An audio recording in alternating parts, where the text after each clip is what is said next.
Welcome back to another live stream, everybody. It is Monday, and I am talking about my favorite topic in the world, which is digital advertising. And I have been inspired recently by two books that I just started reading. One of them is called Click Here.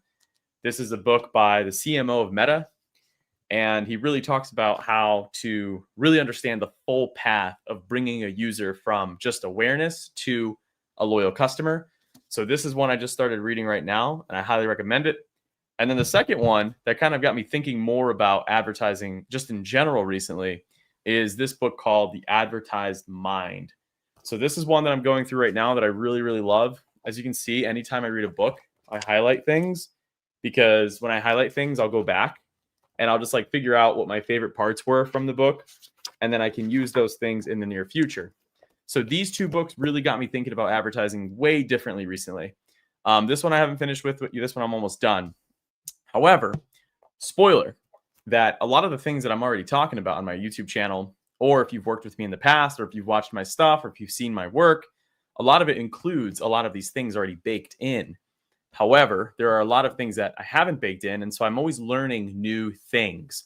And that's probably the most exciting part about the advertising field, is that in local specifically, things are always changing.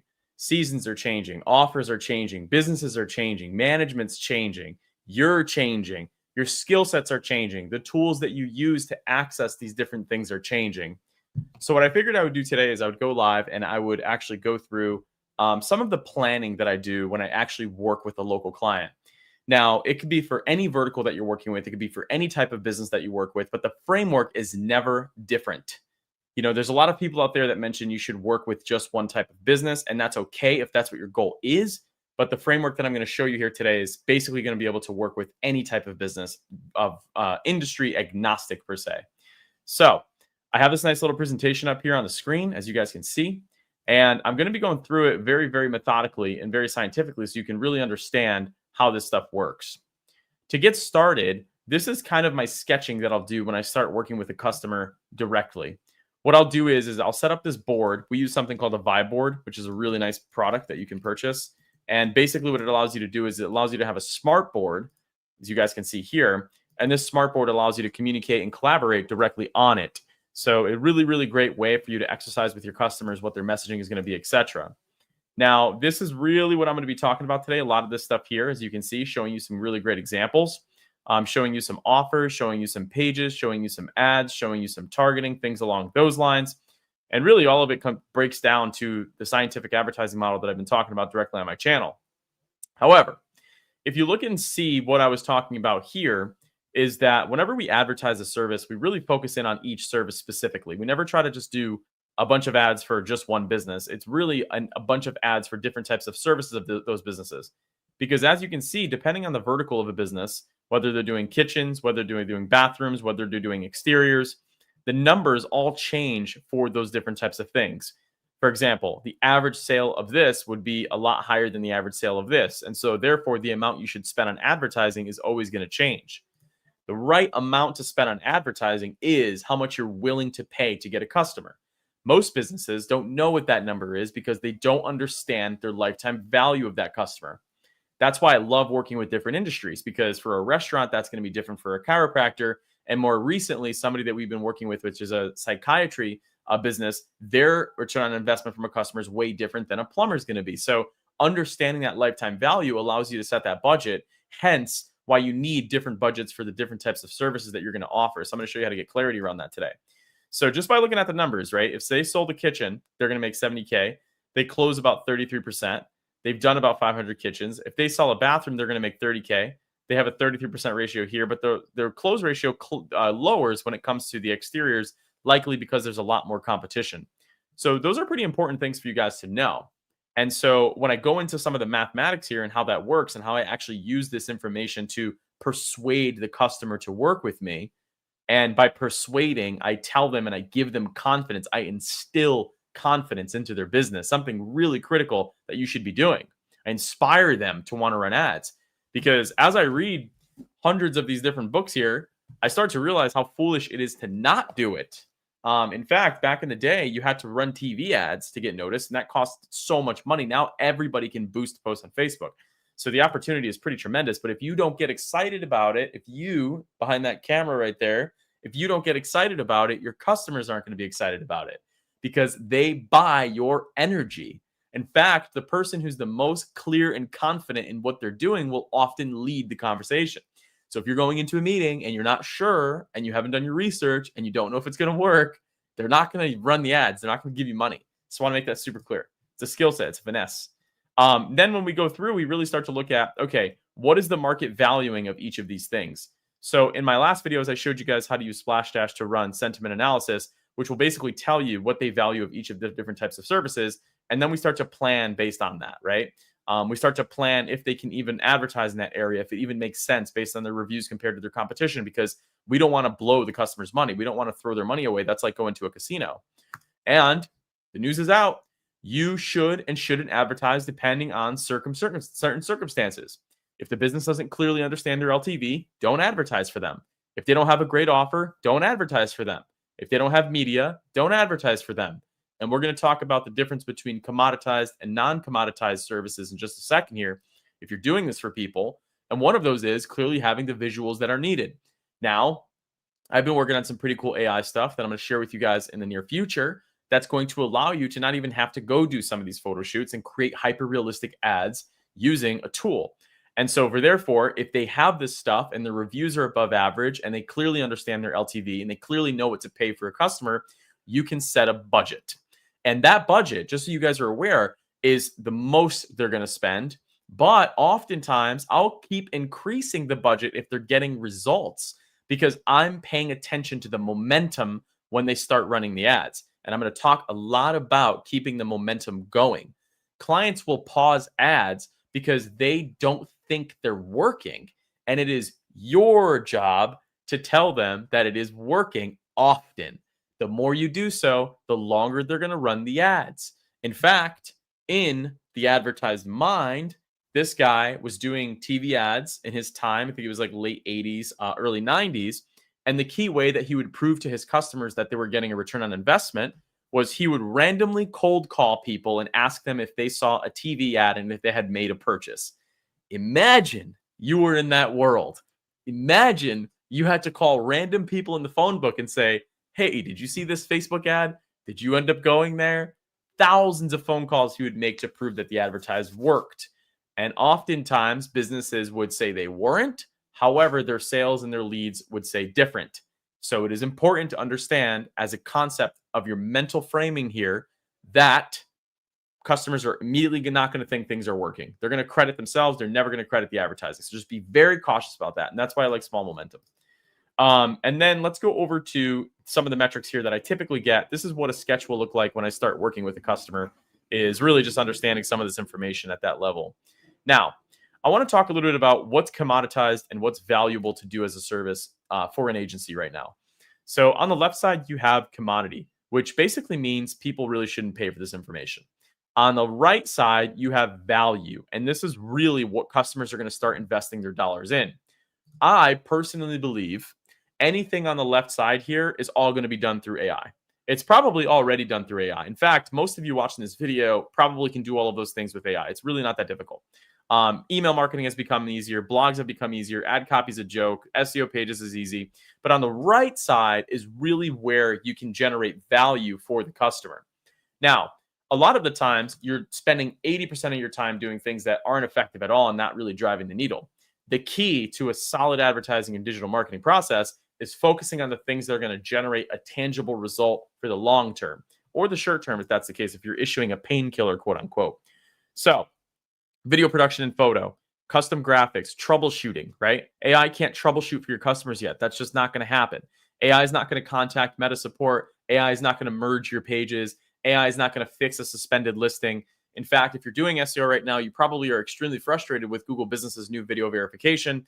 AI is just not going to do that. So these are the kinds of things, the troubleshooting proportions that is not commoditized. There's still value in doing that kind of stuff.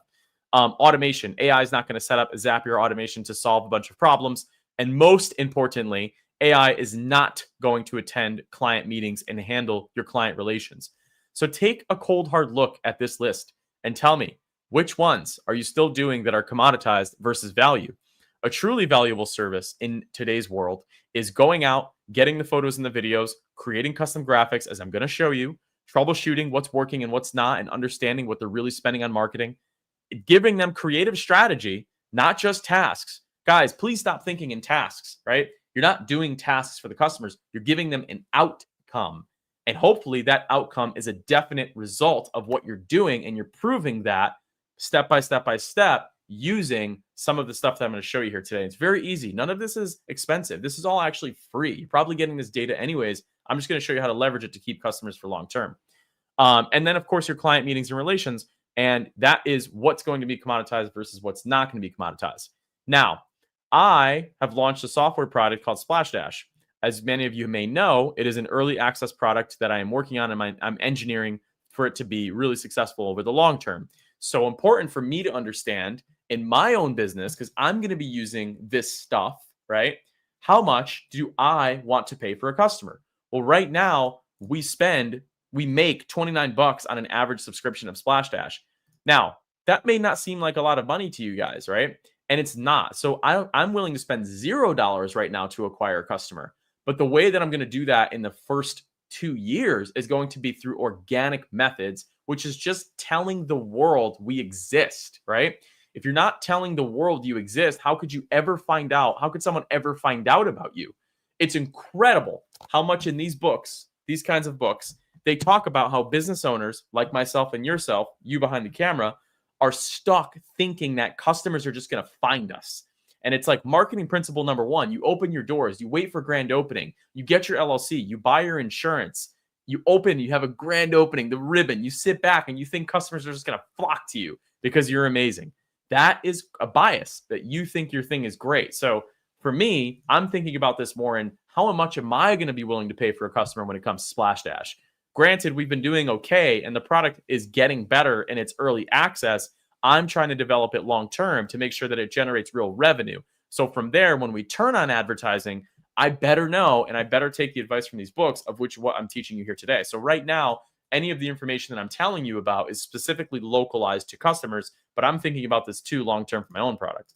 Now, this is an example of where AI is headed. So this is a product shot of a bottle of wine with a real person in it, showing the vineyard as well as the bottom of it being poured directly into that person's actual glass. On the left side, I told you guys that video, photo are going to be something that is going to be absolutely valuable, and it already is. And the reality of that is when you see the AI creative process that I'm going to show you, it's going to allow you to go to 1 or 2 photo shoots, and now you have unlimited creative for the customer. And as you guys know, the amount of ad creative that is served to one user is critical for ad fatigue. For those of you that don't know what ad fatigue is, it's basically the principle that if you serve the same amount of ads over and over and over again, what's going to happen is you are going to get ad fatigue. Ad fatigue is something you need to be really careful about because it is the decline in advertising performance that occurs when an audience repeatedly sees the same ad. We are addicted to new, but it's very difficult for you to get new stuff from the customer all of the time. So that's why we're going to lean heavily on AI to go out, get a shot, right? Just like this, and then have AI create different versions of that shot using real people, using real products. That's exactly what their bottle looks like. And to the end user, does that really matter? I'm not sure. I don't even know if they care. In fact, a lot of the AI videos that I'm seeing on Instagram and Facebook are getting more engagement than real videos. And so we're really entering into a world where you're becoming commoditized and creating is becoming easier. So focusing your time and attention on what you're creating and what you're doing is becoming much more effective or much more important. So that's a really good example that I like to show there. Now, when we plan out these campaigns, we're really looking at it at an individualized service level. So as you can see, if we're going to run ads for Windows and the customer told us above that they make on average, I think it was, what was it, 20,000? Let's say they make $40,000 or $20,000 on Windows. We're going to want to run direct ads directly to the Windows page that looks like that. If the outcome is to get a lead for someone that's looking to replace their window, They should not be getting a generic ad that's going to the homepage of the website that's not addressing the window at all. This, of course, depends on the goal of the brand. If the goal is just general awareness, you don't have to send them to the website at all. But if you're an agency like me, and if you are reliant on increasing leads or increasing traffic to a website, the best thing you can do is sending ad traffic directly to the web page. And I'm going to show you why. So if I look at the stats of a recent website that we're working with right now, you can see that the stats are going up. They've gotten 10,000 visitors in the last 30 days, as you can see, and they've gotten 176 engagement metrics, which is calls and form submissions. Now, for me, this is great to report on. It's not as great for me to report on how many clicks and impressions they got on Facebook. I really like to report on what the actual engagement stats were on the website compared to the prior month. So that's why I'll send all of the traffic directly to the website. Now, another thing to really keep in mind is that when I send it to the website and they fill out a contact form, let's say, all of that data is being passed through and sent to me as well. So I can keep my eye on what's actually coming through that actual contact form.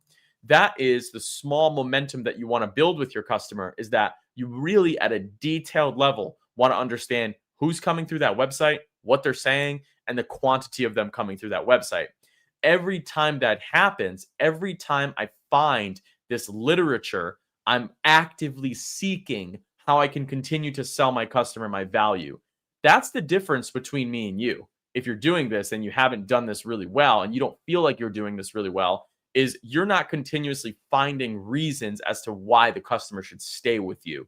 In fact, you're probably getting them and then chilling, taking their money. Maybe you're doing the work. That's probably happening. I don't doubt that. But in fact, you might just not be communicating how well you're doing the work. This is a sales game.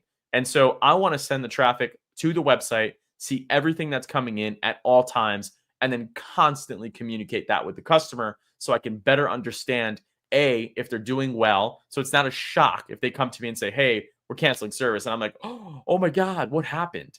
That's not the reality. The reality is you should probably know if they're going to cancel service or not just by talking to them often. The best way to get a temperature check with a customer is by talking to them as much as you can. And the best way to do that is by looking at the data that's coming in directly through their website. So I love reading all their contact form submissions and listening to all of their phone calls. Now, I know a lot of people that are using AI for this, and I have my own opinions about systemizing everything with AI. And the reality of the fact is like AI is great at telling you what came through the website, the transcripts that were said during phone calls, but nothing beats actually reading it and taking the information in from the source.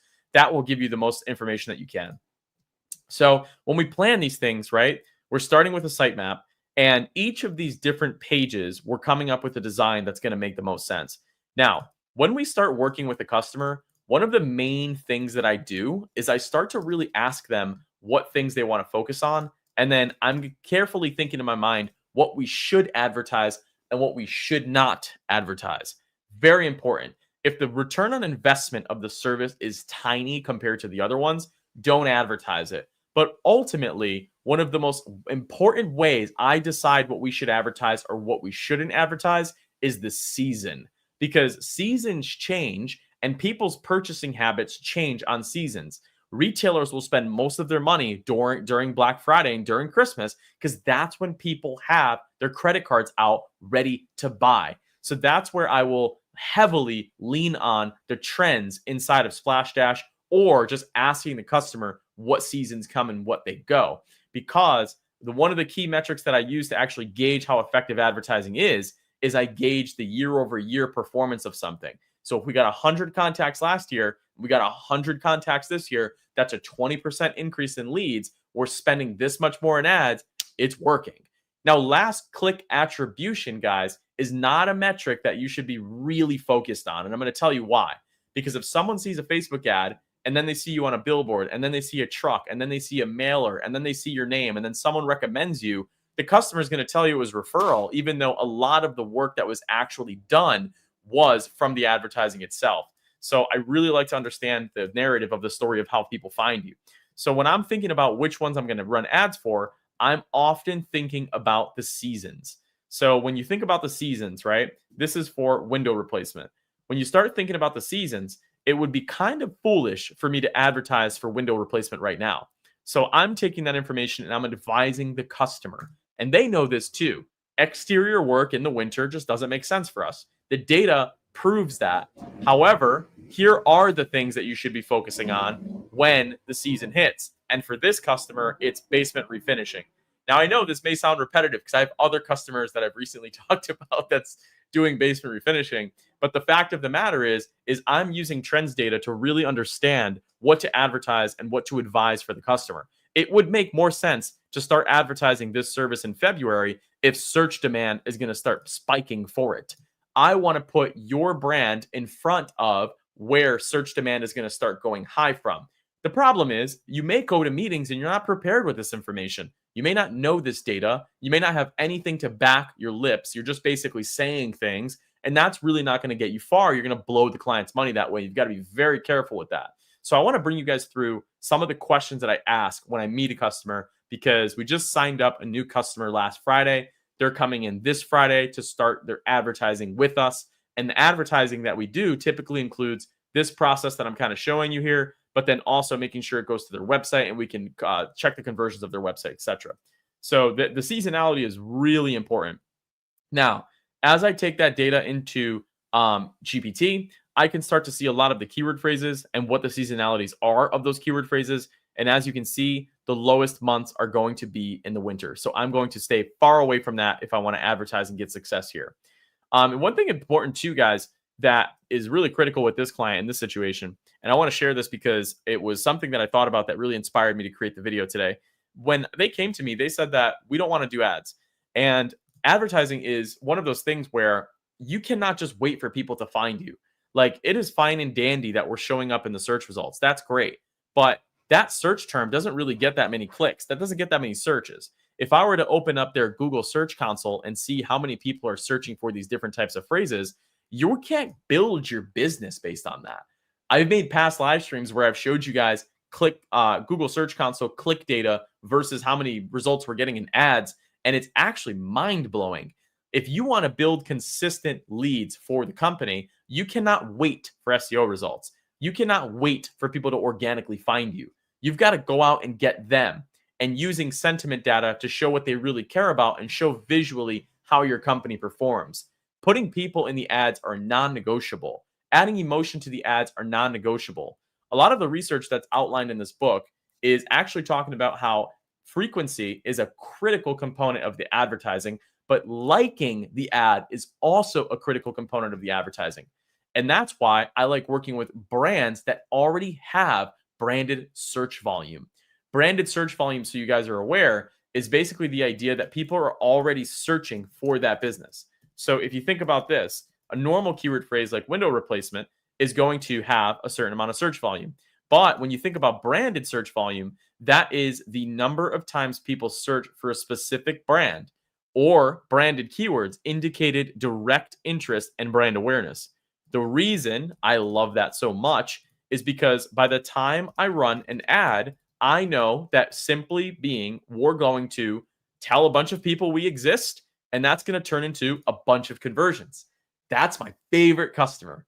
And in fact, if you wanted to use that as a key mechanism before you start advertising for somebody, I highly recommend it. It's going to take a lot more muscle. It's going to take a lot more strategy. It's going to take a much better offer to start attracting people that don't have any brand search volume. But if the client you're working with, people are already searching for them, have solid brand search volume, you're going to get them results because you're just going to remind people that they exist. And guys, think about this. People are busy. When you're selling advertising, think about it this way. People are busy. You can't predict when major life events happen to people.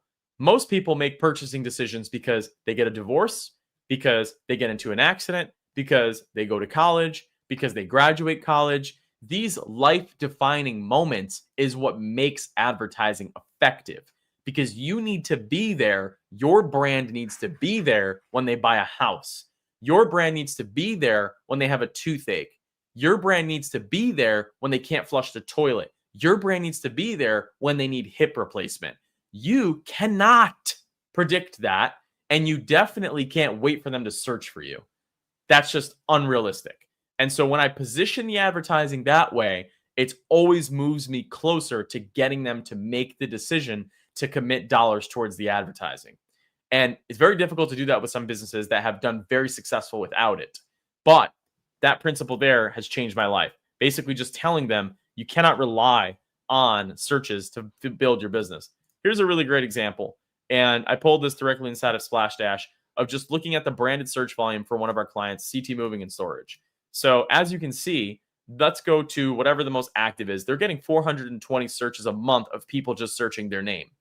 Now, if you look at a 2-year time span, that number is going up. Well, why do you think it's going up?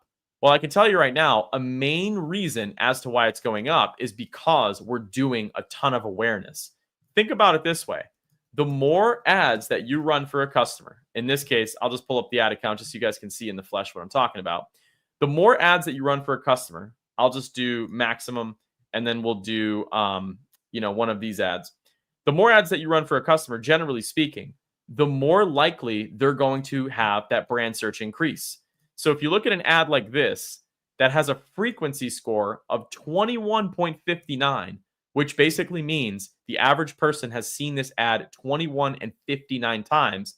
And granted, we really focused on likability for the ad. The ad is humorous, it's funny, it gets the point across, and it's targeting a very clear person at a very clear seasonality. This is how you're going to get results, right? Let's break that down. If the person likes the ad, if the business is already getting searched, if you run the ad with a creative that's going to be good in that time frame, targeting a specific person with a clear conversion path, you should get rich. There's no reason why you can't get rich, whatever that means to you, right? There's no reason you can't get a customer to commit advertising with you, get them a ton of results, and scale that. Scaling content and SEO efforts and website efforts is very difficult. Scaling ads efforts becomes a lot easier and you do a lot less work. So I just want to be clear with you guys what I'm talking about here when it comes to the psychology of that. So as I look at this information, if I'm spending, let's say, 15K on this ad, the quality ranking was good, and they're getting 1.3 million views on that ad, you're never going to get 1.3 million people searching for your business. You just have to be out there. And so what we do with retargeting when we run new ads should literally be illegal. And that is the power of Facebook ads. A lot of people tell me Facebook ads don't work. I've tried it before. Nobody says they found me on Facebook. Okay, if you think that the customer is going to genuinely explain their story of how they find you, you are mistaken. Because in a lot of these advertising books, one of the key principles that is taught is the customer is not going to help your business. They're very selfish, as they should be. It's their time, it's their money, it's their precious resources. You've got to do the hard work of understanding the attribution. How did you find us? What did you think about our commercial? Oh, what did you like about the website? Things like that is what's really going to allow you to figure out that information and that data. So I wanted to show you that really quickly because that brand search volume will naturally start to increase the more you start to run ads for a customer, and that's going to get them a lot more results. Just keep in mind, guys, somebody's searching for the brand's name, somebody's searching for the actual keyword of that brand. That's a lot different than somebody searching for movers near me, right? Because movers near me, you now have to deal with them getting quotes from other companies. You now have to deal with them looking at other websites. You now have to deal with them actually making other considerations. When somebody is searching for your name, you are going to get exponential results versus somebody searching for another company. So that's why branded search volume, when we get a new customer, is one of those critical metrics that we look at if we should turn on advertising or if we shouldn't recommend that advertising. And if you've seen great ads that you've liked, you probably remember the name. And there's a reason for that, because smart advertising professionals understand that last click attribution is complete BS. The best thing you can do is get people to start searching for you, especially in their time of need. So let's walk through that just for a second, because I'm just obsessed with this topic recently. If we had, in this case, it was 21.59 frequency. So somebody saw our brand 21.59 times for the keyword apartment moves. If I go to that and I think about, okay, somebody needs to move. They're seeing the ad 21 times. Their 20th time, they actually need to move. They call us. They search for us directly. That's a conversion. Okay, that customer has made money. The advertising is working. That's how we want to kind of start thinking about these things.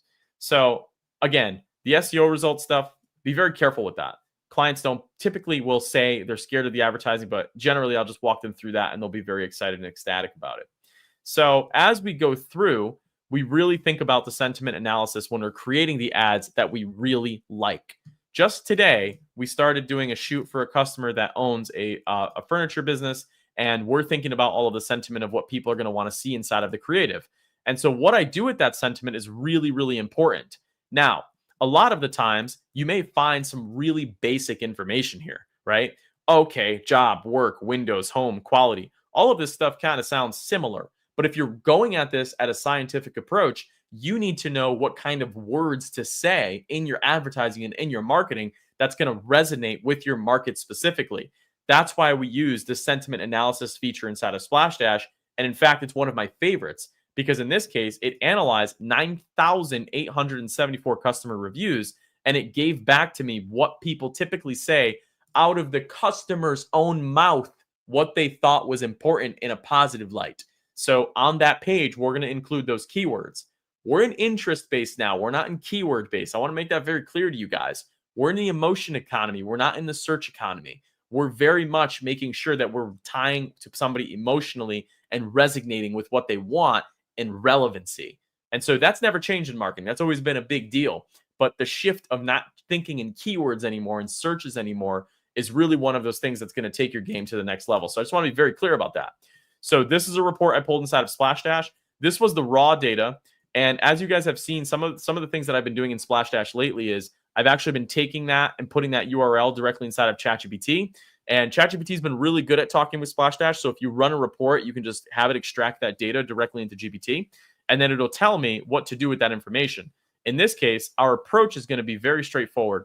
It's going to use that sentiment, and we're going to basically emphasize quality, emphasize the energy savings, add reviews tones, use clear before and afters, and add urgency with seasonal or efficiency benefits.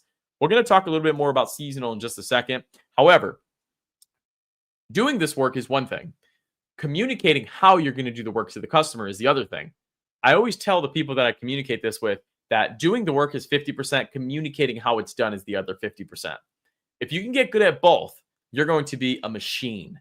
Just like Subway realized making the sandwich is important, letting customers watch you make the sandwich is also important. Just like 5-star restaurants understand that an open kitchen is going to result in better tasting food and better experience because there's nothing to hide. So when I do services for clients, I built SplashDash to not only show them what I'm going to do and how I'm going to approach it, but to validate my ideas for them. And that's going to give them confidence in me to deliver these ads for them. So really, really, really important. A lot of this stuff might sound obvious to you. So when we go through this, here is exactly how we're doing this, right? We are thinking about some of the key features that we want to talk about based on the sentiment. We're looking at their existing website, thinking about what they like and what they don't like. And then we're adjusting that wireframe to be more so focused on the sentiment that we came up with. In this case, it is the information, the team, the focus, right? The planning, the project management, etc. We're including all of that information onto the page based on the sentiment analysis that I just showed you for the entire brand. Really, really critical. Then when we start running the ads specifically, they're always going to be focused on what consumers actually value in that local marketplace. Now, if you're doing this for clients or if you're just doing this for your business, it might be really easy to just know what your customers like and what they want because that's what you're doing all day. For someone like myself, I have to rely on technology because technology allows me to look at this at scale. And when I look at this at scale, it becomes a repeatable process and I can take on more customers. Now, in my experience, I only like to take customers that I actually believe in. Develomark does not just work with anybody. It's very difficult to maintain a business that way. You will literally be depressed and you will get addicted to drugs and alcohol if you just try to do it for the money. That doesn't work. Throw that out the window. It does work when you start working with businesses that you really, really believe in. So this business that I'm working with Friday, I really believe in. So I want to break down to you how I interview them and what I ask them and how I'm going to frame their campaign based on what they said to me that day. So really, really important. Now, as this is going to run, it's going to go to a specific page on that client's website. And that page is going to look something like this. Actually, it does look like this. And it includes all of the core elements that I know are going to impact conversion. The first is it's SEO friendly. So if I want to preserve the SEO work that was already done, I'm going to include all of the technical optimizations that are directly on the website. Now, there's so much talk right now about technical optimizations actually not being that important anymore. Don't listen to that. Still focus on what you think the search engines are going to be able to read and what they're not going to be able to read. And so I still focus on a lot of these technical optimizations just because it's good for the user. Forget the search engine. The search engine's not paying you. The search engine's not allowing you to feed your family. The search engine isn't allowing you to buy yourself a nice drum kit. It's not allowing you to buy yourself a Land Rover. It's not allowing you to pay your bills, go to college. The customer is. So do things for the customer. Don't do things for the algorithm. Big difference that I see there in success between bad advertisers and good advertisers. Then we have a simple book a consultation form. I like to keep the call to action the same throughout the website. If it's book a consultation here, it's book a consultation here. It's kind of like if somebody you met was wearing two different color socks. It's not the end of the world, but your brain is going to automatically disqualify them in so many different things. In fact, when we launch a website for a client like this, typically they start seeing performance boosts right away because the previous website had so many inconsistencies that the consumer just automatically judges them and cancels them on a bunch of different metrics just because of little stupid reasons like this. Does it bother you that somebody's mismatching their clothes? Does it bother you that someone has one earring and not two? Does it bother you that someone's socks are different? No, but your subconscious sees inconsistencies. And if there's inconsistency with the socks, there could be inconsistencies elsewhere. So we'll use all of these different types of things directly inside of here. Now, you guys have heard me talk until I almost pass out about frequency. Now, I want to tell you a little story. And I blocked out the name here because I don't want people to know who said this. However, in both of these books that I'm reading, and you don't have to read them because if you just watch my videos, you'll learn everything that they're talking about in these books. Frequency is a key thing that comes up. It takes multiple times for people to see you to remember what you do. So just right there, frequency is important. The minimum amount of frequency that you can do, and when I say frequency, I mean how many times someone has seen your ad. 3 times is the golden number of them to actually pay attention to you. Now, I was at a wedding the other day and we went up the elevator and someone came up to me and they said, "Hey, I feel like I've met you before." And I met the person before. So my frequency to that person at that time at the elevator was 2. I've met them twice. They didn't know my name. They didn't know what I did. They didn't know what I was about, but they knew I existed. They knew my face. And it wasn't until they saw my face again that I was in their mind again. So when you're thinking about frequency, you're thinking about being introduced over and over and over again. Is this person potentially going to be a customer at the 2 businesses that he mentioned here, Bartlett and Lyft Performance? It's possible that in his head, he thinks, maybe not, I will never use those businesses. Advertising doesn't work on me. After this video, go out and ask people if they're influenced by advertising. Most people are going to say, no, I'm not influenced at all. When in reality, they end up making decisions because of advertising. So will this person be a customer? I have no idea. But the fact that their Facebook feed is flooded with these ads will tell me that when they do need a roof, in Bartlett's case, they will call Bartlett. And when they need to switch gyms, they might give Lyft Performance a consideration. This is the key pinnacle of advertising. Now, Facebook has made it insanely useful for you to go in and actually create audiences based on video views on a video. This ensures your frequency is hitting the same person over and over and over again. Here's a quick example of that. If I wanted to create an audience that have watched at least 95% of my video, think about that. The people that are watching 95% of a brand's video is most likely interested in that product or service, or they're supporting it. Regardless, they're top of mind. So that's going to allow me to stay top of mind with my most loyal, engaged viewers. If I show them an ad asking them to purchase, a lot of them probably will. Our attention spans have become so minimal that if someone has watched 95% of a 2-minute video, I could probably guess they're interested in my services and they're considering me before they actually reach out. And then from there, I can pick the videos of which I want to retarget those people. In this case, some of the videos got 66,000 views. Some of them got 87,000 views. The one I showed you before got 1.5 million views. So that's really going to allow me to make sure that I'm always top of mind for these people that are actually searching for this stuff. And this data comes directly through their ads account. You can see how many views the ads get on an ongoing basis. And I send all of this traffic to the website. Now, guys, one more thing I want to be clear too, just to talk to my agency owners that watch these videos. You want the stats to look good. So when you send a monthly report, it doesn't look like shit. That's why you want stats to look good. That's why I send everything to the website as well. Because when somebody rolls the analytics report and they go, oh, our traffic's tanking, like, does that really matter? Probably not. I mean, most of the times we don't even talk about traffic. We talk about actual results. But in the event that you're sending some of these automatic reports that are just going out, you don't want the traffic to look like it's tanking. You want the traffic to look like it's improving. So the website is a really great mechanism for you to do so. Now, as I create this audience, you can see that I'm going to create an audience of 72 videos of people that have at least watched 95% of that video through. And then I'm going to use that group, that audience, to start seeing my new advertising targeting. And in this case, I'll show you a great example. In this case, assume that these people in this audience that are going to see these ads have watched 95% of the videos I've launched for this brand. They're going to start seeing this information. The goal here is awareness of a new menu.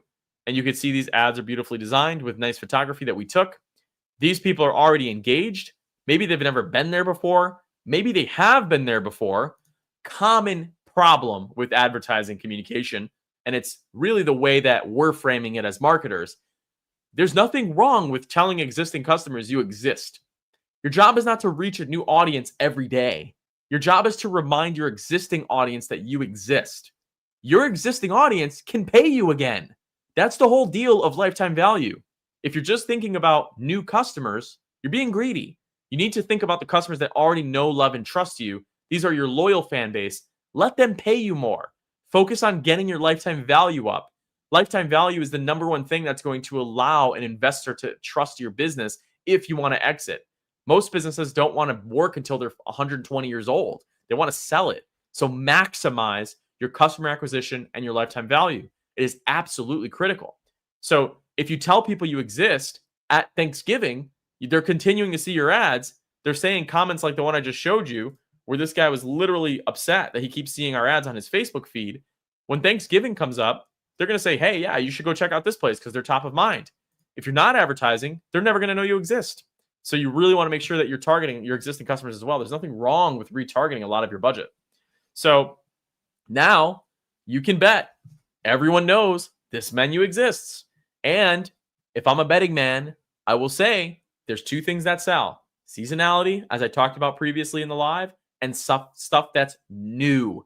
Give me a new reason to come here. Give me a reason to do business with you. People like being sold. They don't like being taken advantage of. Everyone likes the sleek salesperson. Everyone likes the sleek ad. We all say we don't fall for these things because we think we're smarter than them. We don't like to be tricked. But in reality, we love good communication. We admire it. So tell people what's new about the business and communicate that.